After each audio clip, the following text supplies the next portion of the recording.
Dr. Adams with a few comments on hygiene in the COVID-19 era. Obviously, there's state-mandated isolation and social distancing, which we all must practice in order to prevent the transmission. However, there are necessary times when you must go out. For example, I am still in my office seeing emergency patients because emergencies occur even with COVID-19. If you don't want to starve to death, you have to go to the store in order to buy food. And I've noticed, both patients that come to my office and when I go to the store, that a lot of people, of course, are wearing gloves and masks. And masks and gloves are fine. I mean, they're great. They are a nice barrier to the rest of the world. But they're actually completely and utterly useless if you don't use them right. So how do you use your mask and glove right? Frankly, your mask and your gloves should be a reminder not to touch your face. I have seen plenty of people out in public with their gloves, touching their face, touching their eyes, rubbing their nose.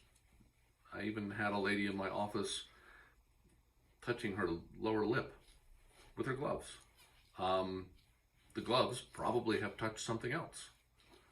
I would guess they probably touched door handles, doorknobs, cart handles in the supermarket, etc. All of those are a great way to transfer whatever's on those cart handles, doorknobs, door handles, right to your mucous membranes. So if you're using your gloves and still touching your face, they're completely worthless. In fact, they're probably worse than worthless because most people don't clean their gloves. They just take them off and throw them away. But if you wear them for hours on end and don't clean them, they're filthier than your hands would have been if you had been using hand sanitizer or washing your hands on a regular basis. Masks. Again, most viruses are not entirely airborne. Obviously, if you're coughed on directly or sneezed on directly, that's an airborne form of transmission. But that's actually the exception rather than the rule. Most diseases are transferred by your hands and to your face. But masks can provide a good reminder not to touch your face. And that brings me to the people who fiddle with their masks. Again, I've seen this at Walmart, that some of my patients have been doing this. And as I'm talking to them, they're moving their mask like this, moving their mask like this, they kind of come up like this. And they rearrange it a couple times, and then it's not good on their ears, so they move it again. And then it's kind of fogging up their glasses, so they kind of put it down like this.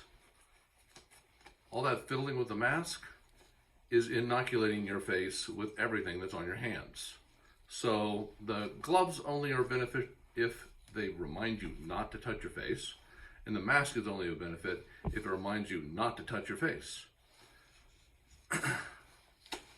So basically, stop touching your face and clean your hands as often as possible, and that will minimize your risk of developing the influenza, the common cold, and most likely COVID-19. Have a good COVID-19 season and a healthy season.